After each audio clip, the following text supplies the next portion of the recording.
تو یہ معاملہ تو پھر لیگلائز ہو گیا، اس پہ حکومت پہ تنقید کیوں کی جا رہی ہے؟ دیکھیں میں آپ کو عرض کروں، حکومت کو یہ بات ماننی چاہیے نا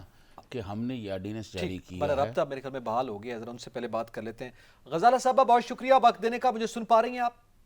جی مجھے آ رہی ہے آواز آپ کی۔ اچھا غزالہ صاحبہ، آج کلبھوشن یادو اپیل کے معاملے پر حکومت نے آرڈیننس پیش کیا ہے قومی اسمبلی میں، اور یہ کہا گیا ہے کہ ظاہر ان کو کونسلر رسائی کا معاملہ ہے، حالانکہ ابھی تک انڈیا کی جانب سے کوئی جواب نہیں آیا، خود وزیر خارجہ نے آج اس پر بات کی ہے۔ کیا مجبوری ہے حکومت کی؟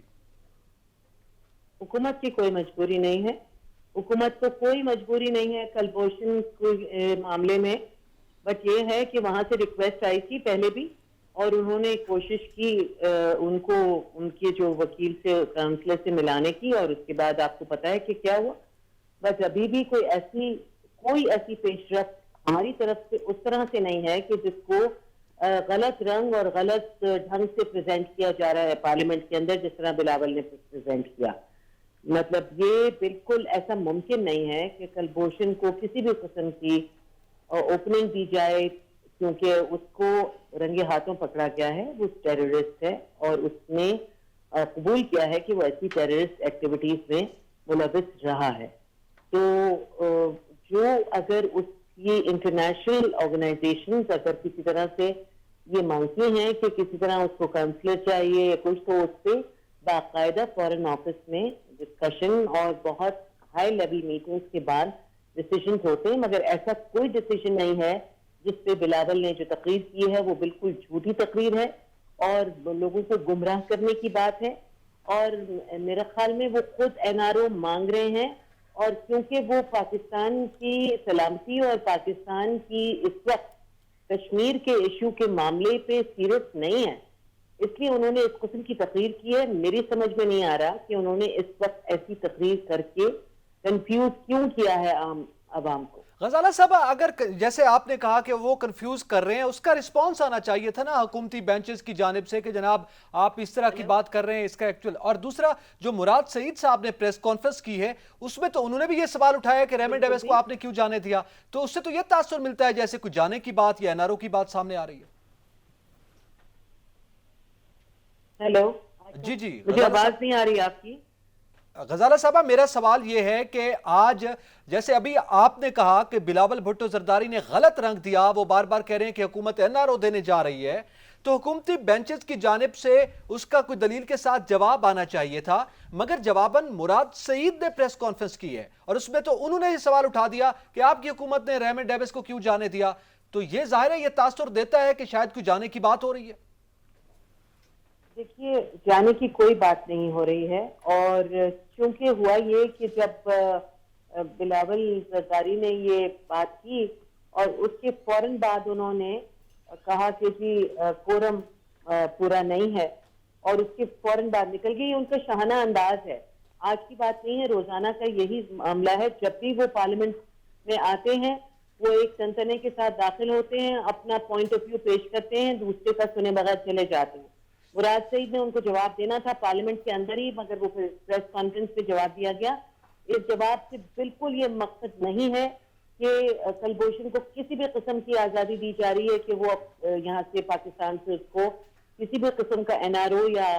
یہ آزاد کیا جائے گا۔ محترمہ آپ یہ بتائیں سیریس ایشو ہے، اور کشمیر کو لے کے ہم کسی بھی قسم کی اس قسم کی لیپس نہیں کر سکتے اپنے ڈیسیشنز میں، اور کسی بھی قسم کی غلطی نہیں ہو سکتی یہاں پر۔ محترمہ آپ یہ بتائیں کہ اگر کلبھوشن کو جانے نہیں دینا تو پھر حکومت نے آرڈیننس کیوں جاری کیا ہے، اور دوسری بات کورم پورا کرنا تو قومی اسمبلی میں حکومت کی ذمہ داری ہے، اپوزیشن اگر نشاندہی کرتی ہے تو حکومتی لوگ نہیں پورے ہوتے تو کورم تو پھر پورا نہیں ہوتا، تو کارروائی نہیں چل سکتی۔ دیکھیے کورم جو ہے اس کو انہوں نے اس وقت پوائنٹ آؤٹ کیا، اکثر ہوتا ہے کہ کورم کے لوگ کمپلیٹ ہوتے ہیں مگر لوگ لابیز میں ہوتے ہیں، اور کوئی میٹنگز بھی کئی دفعہ ہو رہی ہوتی ہیں، تو کئی دفعہ وہ نمبر اس وقت کے لیے نہیں ہوتا، گیپ دے کے پھر لوگ واپس آ جاتے ہیں پارلیمنٹ کے اندر، مگر اس طرح واک آؤٹ کر جانا اور پھر خاص طور پہ یہ ان کا ریگولر روٹین ہے کہ آ کے تقریر کرنا اور مراد سعید کی تقریر سے پہلے چلے جانا۔ تو یہ آرڈیننس جو جاری کیا ہے حکومت نے، یہ حکومت نے جو آرڈیننس جاری کیا ہے، جو بلاول آج لہرا رہے تھے کہ یہ آرڈیننس ہے جو حکومت نے چھپایا ہوا تھا، وہ آرڈیننس کیوں جاری کی ہے؟ دیکھیے اس میں جو ہے آرڈیننس کو آپ نے آرڈیننس کی کاپی پڑھی ہے؟ آرڈیننس پڑھا ہے آپ نے؟ جی، آرڈیننس میں یہ کہا گیا ہے کہ اپیل کا حق دیا جائے اعلیٰ عدالت میں کلبھوشن یادو کو، اور اس پہ ظاہر ہے حکومت فریق بن کے جا رہی ہے نا۔ اس سے پہلے اسلام آباد ہائی کورٹ میں بھی اپروول کی درخواست دی گئی ہے۔ دیکھیے انٹرنیشنل جو ہے وہ کورٹ جو ہے ان کو گورنمنٹ کو بہت ساری چیزیں پریشرائز ہو رہا ہے، مگر اس کا یہ مطلب نہیں ہے کہ گورنمنٹ اس کے پریشر میں آ کے اور کلبھوشن کو آزاد کر دے گی۔ جو لیگل رائٹ ایک پرزنر کے ہیں اس کو وہ لیگل رائٹس تو ملیں گے، مگر اس کا یہ مطلب نہیں ہے کہ اس کو آزاد کر دیا جائے گا اور چھوڑ دیا جائے گا۔ یہ انٹرنیشنل پریشر کی آپ نے بات کی، کون انٹرنیشنل پریشر ڈال رہا ہے؟ یہ ذرا اس کی وضاحت کریں گی آپ؟ دیکھیے پوری دنیا میں آپ یہ کشمیر کا معاملہ is an open issue, and ہم اپنی کشمیری بھائیوں اور بہنوں کے لیے حق رائے کی بات کر رہے ہیں اور اس کو انٹرنیشنلی ہم نے اس کو اکلیم دیا ہے۔ پچھلے 1 مہینے کے اندر 1.5 مہینے کے اندر 40 سے زیادہ جو ایمبیسڈرز اور ان لوگوں سے ڈفرنٹ کنٹری ہیڈ سے کی ہمارے شاہ محمود قریشی صاحب کی ملاقاتیں اور باتیں ہوئی ہیں۔ تو یہ جو ہے ایک انٹرنیشنل سین پہ اس کو بہت سیریسلی لیا جا رہا ہے کشمیر ایشو کو، اور اس وقت ہم اس قسم کی آرڈیننس لانے کا تو مطلب یہ ہے کہ اس کو کیس کو ہم سیریسلی لیتے ہیں، مگر اس کا یہ مطلب نہیں ہے کہ کلبھوشن کو بھی کسی بھی طرح سے جو کہ ٹیررسٹ ہے اور جو ہماری ٹیریٹری کے اندر پکڑا گیا ہو اور جس نے خود مانا ہو کہ میں ٹیررسٹ ہوں، اس کو کسی بھی قسم کی آزادی یا یہاں سے چھوٹ نہیں دی جائے گی۔ تو غزالہ صاحبہ آپ نے جیسے بات کی کہ کشمیر کا معاملہ لنکڈ ہے اس سے، یعنی اگر ہم انڈیا کو کرتارپور راہداری کھول کر ابھی نندن کو چھوڑ کر کلبھوشن یادو کے معاملے میں کونسلر رسائی دے کر یہ اس قسم کی رعایتیں کیا اس کا حصہ ہیں؟ کیا اس میں ڈیمانڈ کے طور پر ہے کشمیر کے معاملے پر؟ آپ نے کہا بالکل نہیں، بالکل نہیں، بالکل نہیں، یہ کنیکٹ نہیں ہو سکتے۔ یہ جب ابھی نندن کا جو کیس تھا، ابھی نندن کو پرائم منسٹر نے صرف اس بیسس پہ کہ as a message of good will کہ ہم جنگ نہیں چاہتے، مگر اگر ہم سے جنگ کرنے کی کوشش کی تو ہم جنگ کا جواب جنگ سے دیں گے۔ یہ کسی بھی طرح سے ہم پیچھے نہیں ہٹیں گے اس پہ، نہ ہم کسی قسم کا کمپرومائز کریں گے، بٹ ایز 2 نیشنز جو کہ نیبرز ہیں، نیوکلیر پاورز ہیں اور جو چاہتی ہیں کہ آگے بڑھیں، ترقی پائیں اور اکنامک کنڈیشنز میں اپنے آپ کو بہتر بنائیں، تو پھر جنگ اس کا سلیوشن نہیں ہے۔ مگر اگر کوئی بھی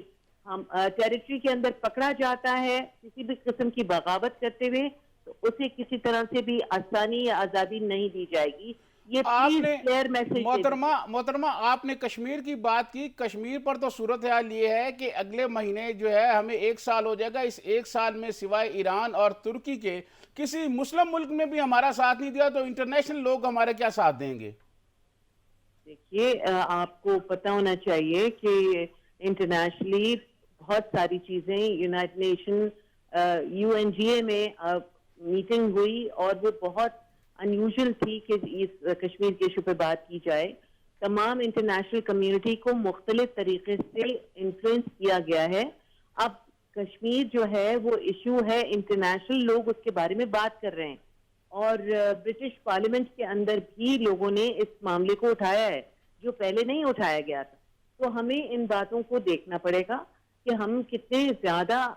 اس کو سیریسلی لے رہے ہیں، اور عوام کو یہ مس گائیڈ کرنا اور ایسی بات پارلیمنٹ میں کھڑے ہو کے غیر ذمہ دارانہ کرنا بلاول بھٹو کا میرے خیال میں بالکل ناجائز ایک پروپیگنڈا ہے، اور ہماری گورنمنٹ کو ڈسٹروائے کرنا اور اس کو تکلیف نقصان پہنچانے کے برابر ہے۔ ٹھیک ہے، بہت شکریہ غزالہ سیفی صاحبہ، آپ نے اپنا قیمتی وقت دیا اور ہم سے گفتگو کی ہے۔ بہت سی باتیں غزالہ صاحبہ نے کی ہیں جس کے حوالے سے ابھی بھی کافی سکم موجود ہے، اس پہ مزید گفتگو کرتے ہیں۔ یہاں پہ وقت ایک بریک کا، ہمارے ساتھ رہیے گا۔